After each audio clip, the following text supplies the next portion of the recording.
So today I'm going to be showing you how to do an assisted cough on somebody who has suffered a spinal cord injury. So first you're going to want your client to be on their back. Once they're on their back, you're going to go ahead and put your hands like a butterfly, and you'll put it right under the rib cage over the stomach area.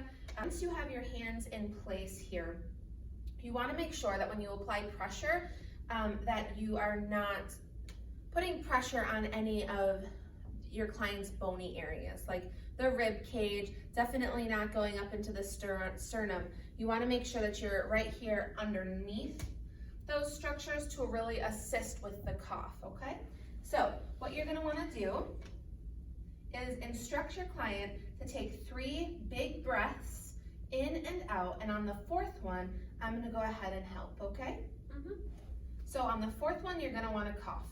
Okay. Okay, go ahead.